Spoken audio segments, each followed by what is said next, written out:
겸손과 기도. 천미 예수님. 그때 예수님께서 제자들에게 말씀하셨다. 너희 마음이 산란해지는 일이 없도록 하여라. 하느님을 믿고 또 나를 믿어라. 내 아버지의 집에는 거처할 곳이 많다. 그렇지 않으면 내가 너희를 위하여 자리를 마련하러 간다고 말하였겠느냐.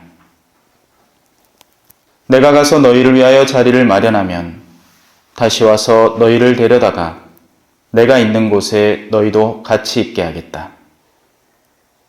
너희는 내가 어디로 가는지 그 길을 알고 있다.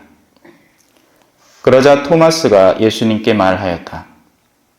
주님, 저희는 주님께서 어디로 가시는지 알지도 못하는데 어떻게 그 길을 알 수 있겠습니까?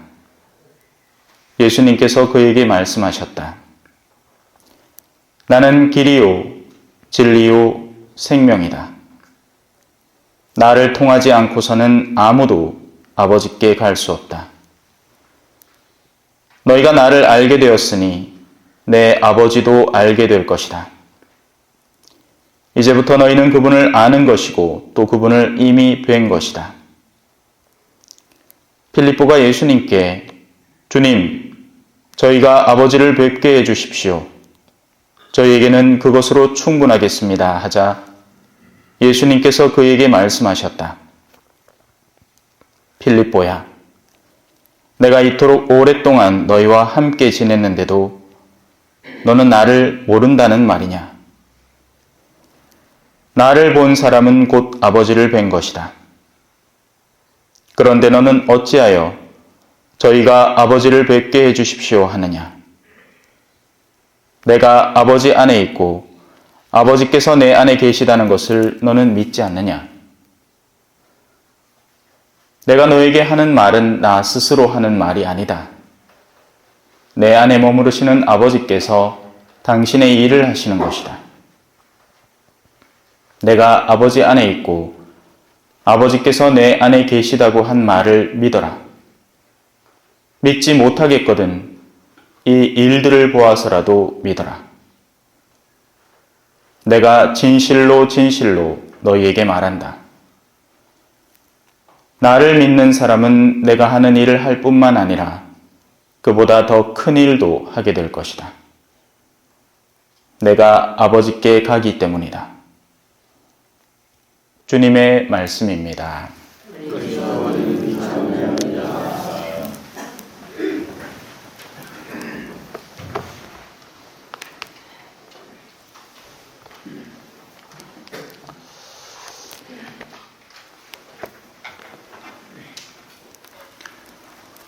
오늘 이 독서에는 집 짓는 이들이 내버린 돌이라는 주제가 나옵니다. 사람이 하는 생각과 하느님이 하는 생각은 다를 수밖에 없습니다. 사람은 통상적으로 훨씬 좁은 시야를 가질 수밖에 없습니다. 그래서 지금 자신이 처한 상황과 자신의 일대 주변만을 바라보게 됩니다. 또한 이기심이나 집단주의에 빠진 사람은 자신과 가족과 자신의 친구들 외에는 그 옆을 전혀 보지 못합니다. 그래서 모든 결정을 그런 것들을 바탕으로 내리게 되죠. 반면 하느님의 시선은 너무너무 커서 우리는 마치 하느님이 계시지 않는 듯한 느낌을 받습니다. 이는 우리가 지구 위에 서 있지만 지구가 어마어마한 속도로, 심지어는 총알보다 더 빠르다고 해요. 그 속도로 움직이고 있다는 것을 전혀 눈치채지 못하는 것과 같습니다. 우리가 보는 것은 그저 태양이 뜨고 지는 것처럼 보일 뿐 우리 스스로가 그렇게 빠른 속도로 날아가고 있다는 것을 상상도 하지 못하는 겁니다. 하느님의 구원의 대상은 전 인류, 나아가서 모든 피조물까지도 그 대상으로 합니다. 그 피조물을 구원의 대상으로 한다는 영성이 생태 영성이라는 거예요. 사실 우리는 그걸 굉장히 망각해왔고 그 결과가 지금 일어나고 있는 이 기후변화들, 본당 어르신 말을 빌자면 아카시아 꽃이 개화 시기를 훨씬 앞당겨서 벌써 피고 있고, 지금 이 비는 이 웬만한 여름 장마 못지않은 비로 바뀌어가고 있죠. 지금은 가뭄이 해갈돼서 고맙다고 할지도 모르겠지만 아마 이 비가 예상외로 더 오래, 더 강하게, 자주 다가왔을 때 우리는 또 어떤 반응을 보일까요? 그때는 또 싫다 하겠죠. 하지만 하느님의 입장에서는 이것은 순리에 맞는 일인 겁니다. 우리가 만들어 놓은 일에 따라서 겨울 추에 여기다 무게를 더했으니 그 예상하는 무게를 여기에 놓고 그렇게 갑자기 내려오는 겁니다.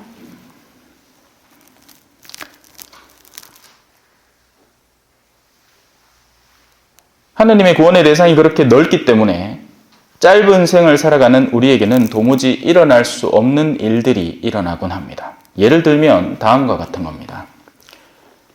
우리가 바라는 건 우리가 숨 쉬는 때에 정의가 다 이루어져 버리는 겁니다. 하지만 세상은 의외가 아니죠. 보편적으로 그렇습니다. 악인이 성공하고 더 많은 돈을 벌고 떵떵거리며 사는 경우가 허다합니다. 사실 악해야 돈을 더 잘 벌죠. 선한데 주변에 내가 도와야 할 대상들이 눈에 보이는데 그걸 어떻게 안 돕고 있겠습니까? 그리고 선한 이들은 흔히 사기의 피해자가 되는 경우도 많기 때문에 믿는 거죠. 사기는 믿음에서 당하는 거죠. 어리석어서 당하는 게 아닙니다. 믿기 때문에 당하는 겁니다. 쉽게 믿는 사람이 사기도 쉽게 당하는 거죠. 그래서 비트코인도 믿었다가 주식도 믿었다가 그렇게 해서 재산 다 털리는 겁니다.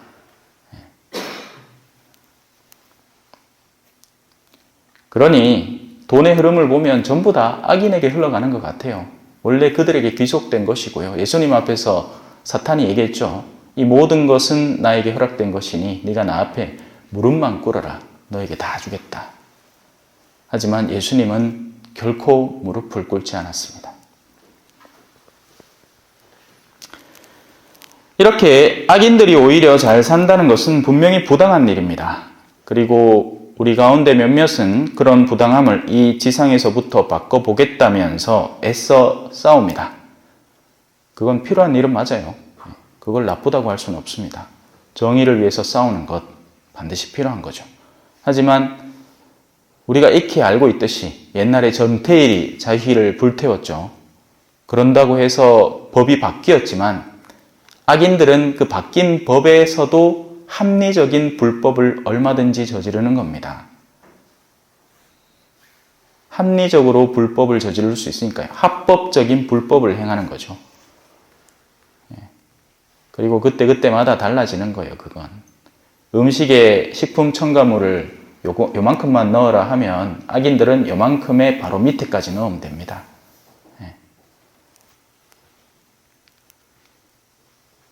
분명 자기 자식들한테는 안 먹일 식품 첨가물을 자신의 제품을 보존하고 발색을 좋게 하고 하기 위해서는 얼마든지 넣는 거죠.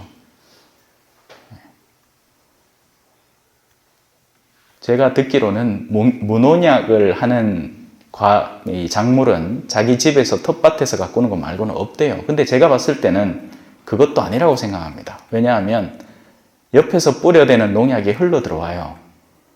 요즘은 드론으로 농약을 뿌리는데 제가 아침에 산책을 하면 바람이 불면 그 약을 제가 고스란히 다 마십니다. 드론으로 뿌리니까 훨씬 더 높은 데서 치게 되고 바람이 훅 불면 다 옆으로 날아가는 거죠. 그래서 길가에 그냥 자생한 살구나 이런 것도 이제는 겁이 나서 못 먹겠어요. 전에 처음 금방 왔을 때는 이래 보면 길 옆에 뭐가 나 있길라 맛있다고 따먹었는데 이제 그게 얼마나 어리석은 일인지 알았습니다. 우리가 살아가는 세상에서 악인들은 여전히 득세할 겁니다. 그들은 영리하고 자기들끼리 굳게 결탁해 있고 그리고 자신들의 이득을 서로 공유하기 때문이죠. 반면 의인들은 순진합니다. 무슨 일이 벌어지는지 모르는 채 뒤통수를 맞는 경우가 많죠. 벌써 다 이루어진 계획 속에서 제일 마지막에 그것이 드러나면 어쩔 수 없이 당해버리는 겁니다. 그러나 시선을 넓힐 수만 있다면 세상이 그렇게 구성되어 있지 않다는 것을 알 수 있습니다. 왜냐하면 우리는 이 현생의 모든 것을 거는 이들이 절대 아니기 때문입니다. 우리는 신앙인이죠. 우리는 무엇을 신앙하고 있습니까? 이 땅에서 잘 사는 걸 신앙하나요? 그건 신앙할 필요가 없습니다. 다들 그렇게 살거든요. 그건 우리 신앙인이 아니라도 세속 사람이라도 다 추구하면서 사는 겁니다. 성공하고 싶어하고 잘 살고 싶어해요.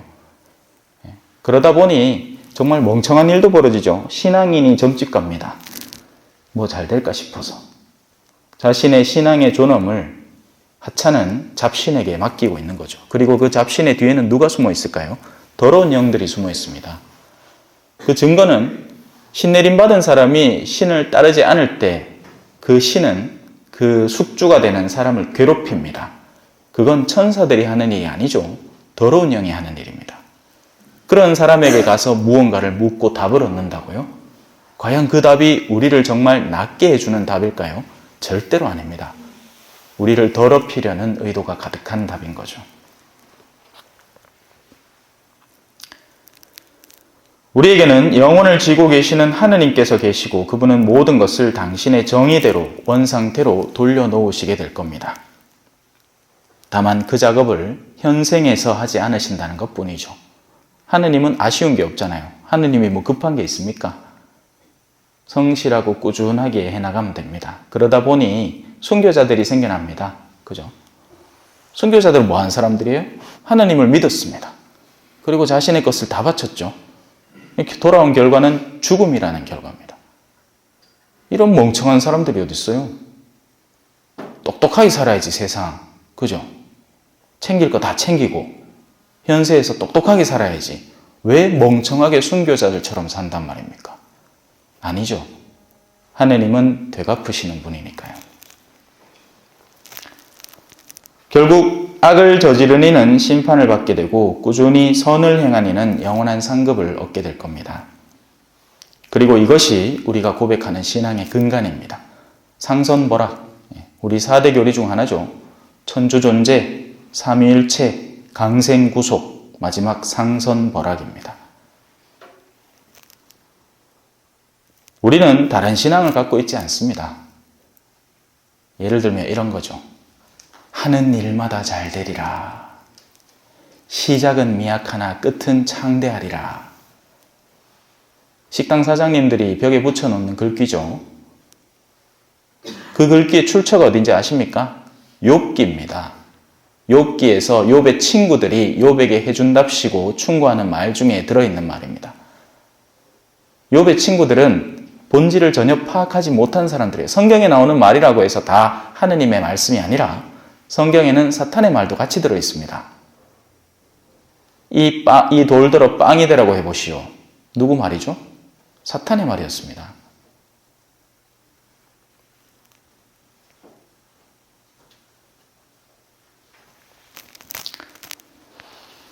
뭔가 부적 같은 걸 잘 써서 어딘가 붙여놓으면 성공을 얻게 되는 마법 같은 일은 벌어지지 않습니다. 가게 치유를 잘 받는다고 해서 내가 이 현생에서 돈을 제대로 벌게 되는 일 따위는 벌어지지 않는다고요. 특별한 무슨 기도를 몇십일간 바친다고 해서 내가 현세적으로 욕구하는 욕구가 이루어지는 것이 아니라 그 기도를 통해서 내가 업그레이드 되는 겁니다. 저 산에 나를 올려주세요라고 하느님께 청하면 하느님께서 나를 덜렁들어다가 산 꼭대기에 갖다 주시는 게 아니라 그 산을 오를 힘을 주시는 겁니다. 그 산을 오를 힘을 훈련시켜 주시는 거죠.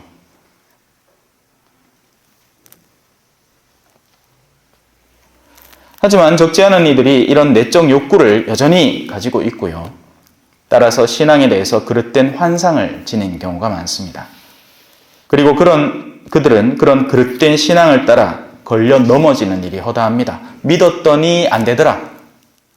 에이씨, 신앙 별거 없네. 성당 안 나온다. 에이, 성당 갔더니 뭐 기분 나쁜 일만 생기고. 에이, 기분 나쁜 일 왜 생기겠습니까? 그 기분 나쁨으로 인해서 무언가 달라져야 할 나의 내적 영역이 존재하기 때문이죠.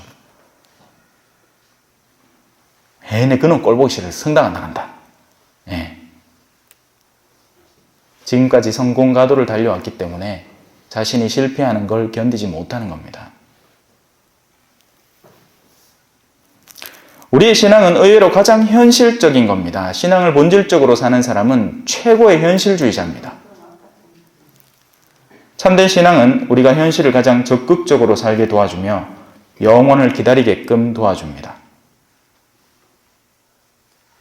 수많은 성인들은 자신이 처한 현실 속에서 가장 최적의 선택지를 고르면서 살아왔단 말이에요. 소아데레사 성녀의 자서전을 읽어보면 그녀가 얼마나 고군분투했는지 알 수 있습니다. 사사건건이 자신을 부정적으로 대하는 수많은 주변의 환경 속에서도 그녀는 하느님께 매달리면서 오히려 그들에게 선을 되갚아주려고 애를 썼죠. 진리는 쉽게 변하지 않으며 태초로부터 지금까지 또 앞으로도 영원까지 그 진가를 드러내게 될 겁니다. 진리가 변하면 안 되겠죠. 오늘은 1+1이 2였는데 내일은 1+1이 3이야. 이러면 안 되겠죠. 그렇지 않습니다. 진리는 변함이 없습니다. 태초부터 지금까지, 앞으로도. 그리고 그 진리의 핵심은 예수 그리스도의 순환과 죽음과 부활입니다. 그래서 그 길을 따라가는 이는 알파요 오메가이신 예수님을 따라서 영원히 그 길을 걷는 거고요. 반대로 그 길을 거부하는 이들, 진리를 거부하는 이들은 그 진리가 상징하는 돌, 집 짓는 이들이 에이 이거 필요 없다 하고 내버린 돌에 자기 스스로가 덜컥 걸려 넘어지는 겁니다. 보라, 내가 시온의 돌을 놓는다. 선택된 값진 모퉁이 돌이다. 이 돌을 믿는 이는 부끄러운 일을 당하지 않을 것이다. 아멘. 찬미 예수님, 겸손과 기도.